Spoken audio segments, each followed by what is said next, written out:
Fake cut off analysis with fake cut off fake cut অফৰ দ্বাৰা analysis কৰা হৈ আছে hello friends fake cut off share কৰি আছে আৰু ফেক কাট অফৰ দ্বাৰা এনালাইসিস কৰি কাট অফ এনালাইসিস কৰাৰ পিছত কাট অফ হাই হৈছে এনেকুৱা ধৰণৰ কিছুমান ক্যান্ডিডেটৰ দাবী এই কথাটোত কিমান সত্য আছে এই আজি আলোচনা কৰিম ভিডিঅ'ত লগতে আপোনালোকৰ কিছুমান প্ৰশ্নৰ এনসাৰো দিম আৰু এই ফেক কাট অফ শেয়াৰ কৰাৰ ফলত ফেক কাট অফ শেয়াৰ কৰিছে বা ফেক কাট অফৰ কাৰণে কাট অফ হাই হৈছে ইয়াৰ পৰিপ্ৰেক্ষিতত কি হ'ব পাৰে what is the effect going on এইটো আলোচনা কৰিম so let's start the video and one request to you channel নতুন হলে subscribe কৰিবলৈ নাপাহৰিব so let's start the video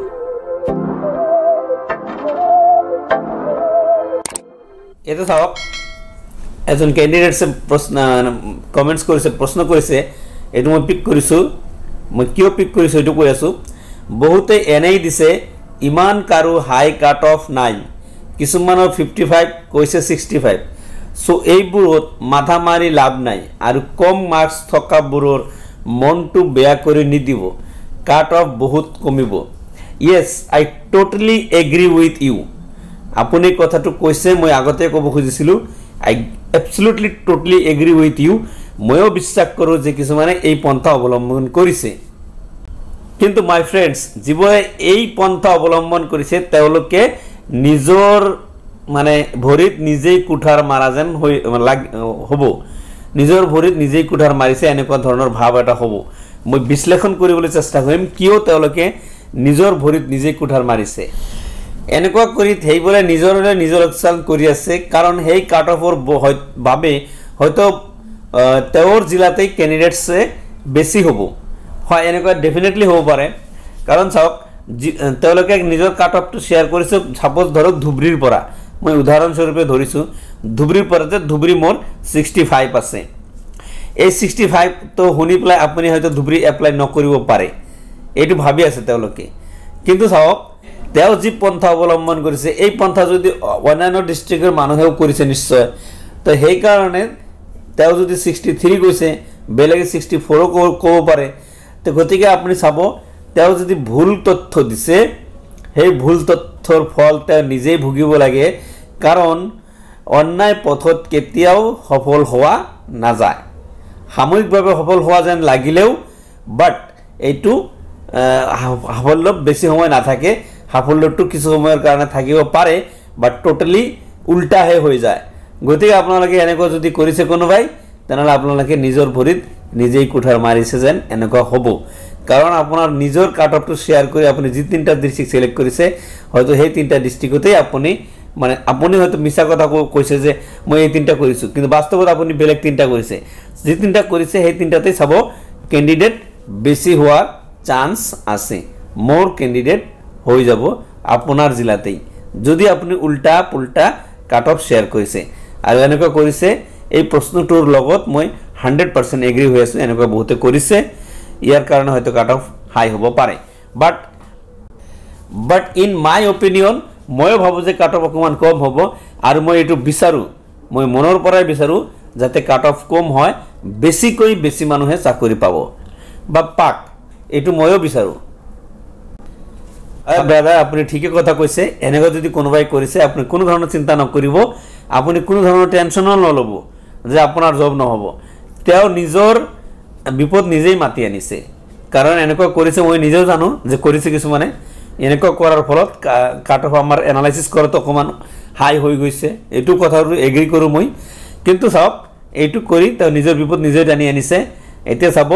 আপোনাৰ হয়তো জব হৈ যাব তেও জীৱন এনেকৈ শেয়াৰ কৰিছে তেওঁলোকৰ হয়তো জব নহব পাৰে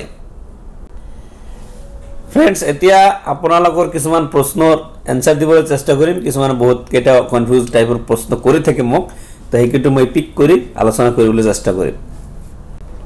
এনেকুৱা ধৰণৰ ক্যান্ডিডেট বহুত আছে গতিকে এই প্ৰশ্নটো পিক কৰিলো মই স্যাৰ মই এইচএস 2015 ত দিছিলো 64% আছিল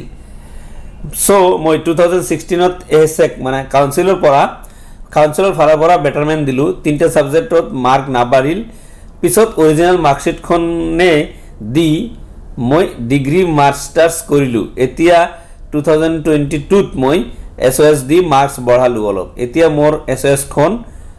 ভ্যালিড হ'ব নে ইনভ্যালিড হ'ব এনেকুৱা আৰু জানিব হৈছে মই জানিব বিচাৰিছো মই ফাৰ্স্ট বেটাৰমেন্ট দিয়াত 50% উঠিলে পিছত সেকেন্ড বেটাৰমেন্ট দি 50% কৰিলো এতিয়া মই সেকেন্ড বেটাৰমেন্ট মাৰ্কশিট দি এপ্লাই কৰিব নোৱাৰিম নেকি নেক্সট এজনে ইয়াৰ আনসার দিছে যে জেনারেল নেকি এডভার্টাইজমেন্ট মতে হলে নহব সেকেন্ড খন দিয়ক উপায় নাই হলে হ'ব নহলে নাই পিছত ৰিজেক্ট হ'ব পাৰে এটা চাওক এনেকুৱা ধৰণৰ প্ৰবলেম বহুত আছে যিজনৰ পাৰ্সেন্টেজৰ প্ৰবলেম তেওঁৰ তো উপায় নাই তেওঁৰ তো দিবই লাগিব পিছতটো কিন্তু এজ পাৰ এডভাৰ্টাইজমেন্ট প্ৰথমটোহে লাগিব দ্বিতীয়টো নচলে তে গতিকে আপোনাৰ 64% প্ৰথমটোতে আছিল নিশ্চিন্তায় আপুনি এই 64 টো শেয়াৰ কৰক বাকি আপুনি ৰিস্ক লোৱাৰ দৰকাৰ নাই যিজনৰ 50% উঠা নাই তেওঁলোকে তো কৰিবই লাগিব উপায় নাই বাট এডভাৰ্টাইজমেন্ট মতে আপোনাৰ প্ৰথমটোই লব সেকেন্ডটো নলব as per advertisement first অ্যাটেম্পটই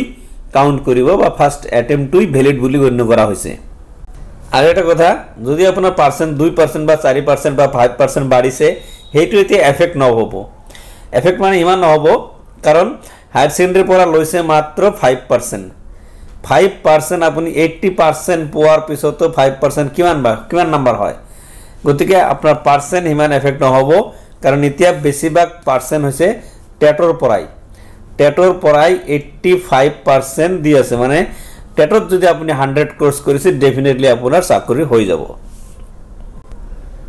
next কোৱেশ্চনটো কৰিছে স্যাৰ জানুৱাৰী 21 তাৰিখত যিটো এক্সাম আছে সিটেট টু এইবাৰ এপ্লাই হুজুগ এ পাবনে নাই যেহেতুকে 2 ফেব্ৰুয়াৰি লাস্ট ডেট এইটোৰ ওপৰত ভিডিও বনাওক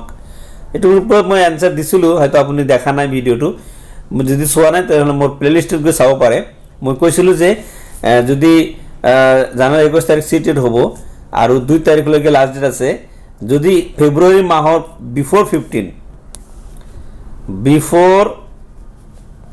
15ত রেজাল্ট দিয়ে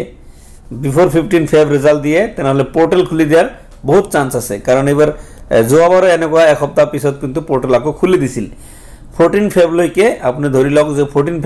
ফেব্ৰুয়াৰি আগত যদি রেজাল্ট দিয়ে তেনহলে পোর্টাল খুলি দিয়ার চান্স আছে আর 15 পিছত যদি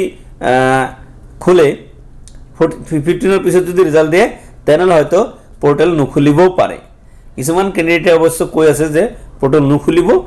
আকো কিছুমানে কৈ আছে খুলিব তো মানে খোলাটোৰ চান্স বেছি ওপেন কৰাৰ চান্স বেছি আৰু ওপেন নকৰাৰ চান্স কম কাৰণ গভৰ্নমেন্টে বিচাৰে যে বেছিতকৈ বেছি ক্যান্ডিডেট মানে কম্পিটিশন করুক তো যদি হনকালে দিয়ে রেজাল্ট তেনহলে খুলি দিব নেক্সট প্রশ্ন আছে ওমেন রিজার্ভেশন কি ওমেন রিজার্ভেশন তো মই এটা ভিডিওত আলোচনা কৰিছিলো তুলমুল ভাবে মই এটোৰ অলপমান ক'বলৈ চেষ্টা কৰি আছো এটা চাওক তুলমুল ভাবে ক'বলৈ চেষ্টা কৰি আছো 100 ক্যান্ডিডেট সাপোজ 100 টা পোস্ট আছে ইয়াতে 100 আউট অফ 33 ওমেন হ'ব লাগিব এটা সাপোজ 100 জনৰ ভিতৰত 40 জন ওমেন পাইছে এনে মেৰিটত পাইছে 40 জন মেৰিটত পাইছে তেতিয়াহলে ওমেন ৰিজাৰ্ভেশনটো না থাকে নো ৰিজাৰ্ভেশন ফৰ ওমেন কাৰণ 40 জন এনেই ওমেন পাইছে গতিকে ৰিজাৰ্ভেশন নাই এটা সাপোজ 100 এৰ ভিতৰত সাপোজ 25 জনে পাইছে চাকৰি মেৰিটত পাইছে ওমেন লৰাৰ লগত কম্পিটিশন কৰি মেৰিটত পাইছে মানে 100 ভিতৰত 25 জন ছোৱালী চাকৰি পাইছে এটা বাকি থাকিল কিমান 8 নোস এই 8 নোসৰ মার্ক যদি কম হয় তথাপিও রিজার্ভেশন কোটাত আহি যাব এই 8 জন হ'ব ওমেন রিজার্ভেশন এইখিনি কথা তপুলে আপোনালোকে বুজি পাইছে আৰু কথা কেতিয়াবা এইটো 30% হৈ যায় কেতিয়াবা 33% হৈ যায় কাৰণ তো এমএন কৰিছে আগত 30% আছিল পিছত এমএন কৰি 33% কৰিছে কিন্তু 33% টো ইমপ্লিমেন্টেশন হৈছে না নহৈছে এতিয়ালৈকে ক্লিয়াৰ মই হোৱা নাই গতিকে ধৰক যিকোনো এটা হ'ব ইয়াৰ পৰা হয় 30% হ'ব নাইবা 33% হ'ব so friends thank you for watching the video आज वीडियो মানে তো হেক করো যদি ভিডিও ভাল লাগিছে এটা লাইক কৰিব আৰু আপোনাৰ ফ্ৰেন্ডছৰ লগত শেয়াৰ কৰিব যাতে তাৰ উপকাৰ হয় লগতে চেনেলত নতুন হলে সাবস্ক্ৰাইব কৰি দিব কিবা জানিবলৈ থাকিলে কমেন্ট অবশ্যই কৰিব মই সকলোখিনি কমেন্ট পঢ়ি মই আনসাৰ দিবলৈ চেষ্টা কৰো কিবা জানিব থাকিলে অৱশ্যে কমেণ্ট কৰিব। চ' আপোনালোকলৈ লাষ্টত শুভকামনা যাচিছোঁ আৰু এই শুভকামনাৰে মই আজিৰ ভিডিঅ'ৰ পৰা বিদায় দিছোঁ। Thank you so' much.